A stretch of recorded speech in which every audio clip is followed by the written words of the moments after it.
خلیفہ عبد الملک بن مروان کے عہد خلافت میں حجاج بن یوسف ثقفی نامی ایک شخص عراق کا گورنر تھا۔ ہم اسے محمد بن قاسم کے چچا یا سسر کی نسبت سے بھی جانتے ہیں اور ایک ظالم و جابر حکمران کے حوالے سے بھی جانتے ہیں۔ یہی وہ شخص تھا جس نے حضرت عبداللہ بن زبیر رضی اللہ عنہ کو بے دردی سے قتل کرنے کے بعد ان کی لاش کو 3 دن تک سولی پر لٹکائے رکھا، جبکہ اس جنگ میں حجاج نے خانہ کعبہ پر سنگباری کی اور عمارت کو نقصان پہنچایا۔ اس کے علاوہ ہزاروں معصوم لوگوں کو سخت ایذائیں دینا اور صحابہ کرام کی بھی بے حرمتی کرنا اس کے سنگین جرائم میں شامل ہے۔ حجاج کی موت کے بعد جب قیدیوں کو شمار کیا گیا تو اس میں 1,20,000 مرد اور 20,000 عورتیں تھیں، اور ان میں 4,000 ایسی عورتیں تھیں جن کے جسم پر لباس نہیں تھا، اور یہ قیدی ایک ہی چار دیواری میں قید تھے۔ قید خانہ کی چھت نہیں تھی۔ جب کوئی قیدی گرمی سے بچنے کے لیے اپنے ہاتھ سے اپنے چہرے کا سایہ بناتا تو زندان کے سپاہی اس کو پتھر مارتے تھے۔ انہیں جو کی روٹی میں ریت ملا کر کھانا دیا جاتا اور پینے کے لیے کڑوا پانی دیا جاتا۔ حجاج لعین بے گناہ افراد اور بالخصوص سادات کا خون بہانے کو اعزاز سمجھتا تھا۔ ایک مرتبہ اس ملعون نے روزہ رکھنا چاہا تو نوکروں کو حکم دیا کہ اس کے لیے من پسند سحری اور افطاری کا انتظام کیا جائے۔ چنانچہ اشارہ فہم نوکروں نے اس کے لیے ایسی روٹیاں تیار کی جنہیں سادات کے خون سے گوندا گیا تھا۔ اس لعین نے اسی روٹی سے سحری و افطاری کی۔ ملعون کو ہمیشہ اس بات کا دکھ رہتا تھا کہ وہ کربلا میں موجود نہ تھا، ورنہ وہ شمر سے بھی بڑھ کر ظلم کرتا۔ حجاج نے کوفہ و بصرہ کے درمیان شہر وسط کی بنیاد رکھی، جہاں وہ 9 ماہ سے زیادہ قیام نہ کر سکا اور 53 سال کی عمر میں مر گیا۔ ابن خلکان کہتے ہیں کہ حجاج کو عارضۂ عالقہ لاحق ہو گیا تھا۔ اس کے جسم کے اندر بچھو نما کیڑے پیدا ہو گئے۔ ایک طبیب کو بلایا گیا تو اس نے گوشت کا ایک ٹکڑا ریشم کی رسی کے ساتھ باندھا اور حجاج کو کہا وہ اس گوشت کے ٹکڑے کو نگل لے۔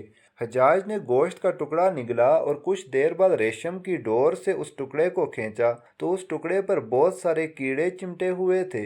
اللہ نے حجاج کے جسم پر سردی کو مسلط کر دیا۔ اس کے اطراف میں دن رات کوئلوں کی انگیٹھیاں جلائی جاتی تھیں، لیکن وہ پھر بھی سردی سے چلاتا رہتا تھا۔ اس نے حسن بصری سے اپنے درد و الم کی شکایت کی تو انہوں نے کہا، میں نے تجھے بے گناہ افراد اور بالخصوص سادات کے قتل کے بارے میں منع کیا تھا، آج تو اسی کا خمیازہ بھگت رہا ہے۔ حجاج نے کہا کہ میں خدا سے یہ دعائیں کرتا کہ وہ مجھے دوزخ سے آزاد فرمائے، بس میری اتنی سی دعا ہے کہ جلدی سے میری روح قبض کر لے تاکہ مجھے دنیا کے درد و الم سے چھٹکارا ہو۔ لیکن سردی ختم نہ ہوئی۔ یہ تو تھی موت کی سختیاں، لیکن حجاج کی زندگی میں ایک واقعہ ایسا بھی ہوا جس نے اس غرور اور تکبر کے پتلے کو زمین پر دے مارا۔ اس زمانے میں نعمان نامی ایک شخص کی انتہائی حسین و جمیل بیٹی تھی۔ اس لڑکی کا نام ہندہ تھا۔ وہ ہندہ نہیں جو سید الشہداء حضرت حمزہ کی شہادت اور پھر آپ کے جسم مبارک کی بے حرمتی میں ملوث رہی تھی۔ یہاں جس ہندہ کی بات ہو رہی ہے وہ ایک غریب لڑکی لیکن اپنے حسن و جمال میں بے مثال تھی۔ کہا جاتا ہے کہ پورے عرب میں اس جیسی خوبصورت عورت نہ تھی۔ حجاج نے جب اس لڑکی کی شہرت سنی تو اس کے دل میں اشتیاق پیدا ہوا، سو اس نے اپنے کارندوں کی مدد سے ہندہ سے ملاقات کی صورت پیدا کر لی۔ جب حجاج کی نظر ہندہ کے چہرے پر پڑی تو وہ اس کا عاشق ہو گیا۔ جہاں دیکھتا اسے اپنی محبوبہ ہندہ کا چہرہ نظر آتا۔ چنانچہ حجاج نے ہندہ کو حاصل کرنے کی کوششیں شروع کر دیں۔ 2,00,000 درہم کے عوض اس کا نکاح ہو گیا اور ہندہ حجاج کے محل میں آ گئی۔ شروعات میں حجاج ہندہ پر جان نچھاور کرتا اور ہر طرح سے اس کی آسائش کا خیال رکھتا۔ ہندہ کسی دولت مند گھرانے سے نہ تھی۔ حجاج سے نکاح کرنے کے بعد وہ دولت میں کھیلنے لگی اور اسے ہر طرح کا سکون میسر آ گیا۔ دن گزرتے رہے، رفتہ رفتہ حجاج کی محبت ختم ہوتی گئی۔ اب وہ ہندہ سے بھی اسی طرح پیش آنے لگا جیسے دوسرے لوگوں سے سلوک روا رکھتا۔ اس نے انتہائی ذلت کے ساتھ عبداللہ بن طاہر کے ذریعے 2,00,000 درہم ہندہ کے پاس بھیجے اور کہلا بھیجا کہ میں نے تجھے طلاق دی، تیرے مہر کے 2,00,000 درہم تھے، بھجوا رہا ہوں، اب جہاں تیرا جی چاہے چلی جا۔ ہندہ نامی یہ عورت صرف اپنے حسن و جمال میں ہی لاسانی نہ تھی بلکہ اپنی سیرت، فصاحت و بلاغت و غیرت و حمیت کے لحاظ سے بھی بہت اونچی تھی۔ جب اس نے عبداللہ بن طاہر کی زبانی یہ پیغام سنا تو فوراً بول اٹھی، اے قاصد تیری زبان مبارک ہو، تو نے مجھے بڑی جاں خوشخبری سنائی۔ میری خوش قسمتی اس سے زیادہ کیا ہو سکتی ہے کہ میں نے ایک بدمزاج اور خونخوار انسان کے قید سے رہا پائی۔ یہ 2 لاکھ درہم جو اس نے میرے لیے بھیجے ہیں، اس خوشخبری سنانے کے عوض میں تجھے بخشتی ہوں، یہ میری طرف سے تیرا انعام ہے۔ طلاق کے بعد ہندا اس محل کو چھوڑ کر اپنے عام سے گھر چلی گئی۔ قسمت کا کرنا ایسا ہوا کہ کچھ دن بعد خلیفہ عبد الملک بن مروان نے اسے نکاح کا پیغام بھیجا، جس پر ہندا نے انکار کر دیا۔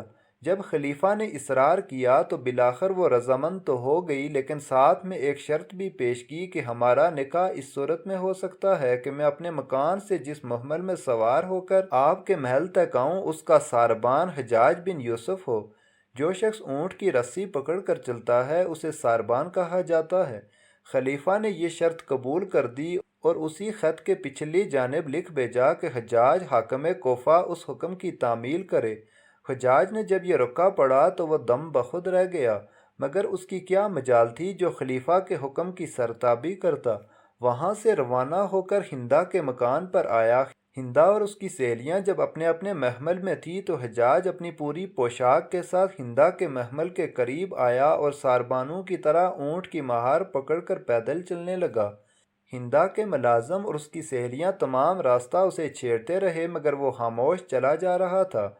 جب شاہی محل قریب آیا تو ہندا نے اپنی سوار پر سے ایک سونے کا سکہ قصدن پھینک دیا اور ساتھ ہی حجاج کو آواز دی، اے ساربان، ہمارا ایک چاندی کا سکہ زمین پر گر گیا ہے، اسے اٹھا کر دو۔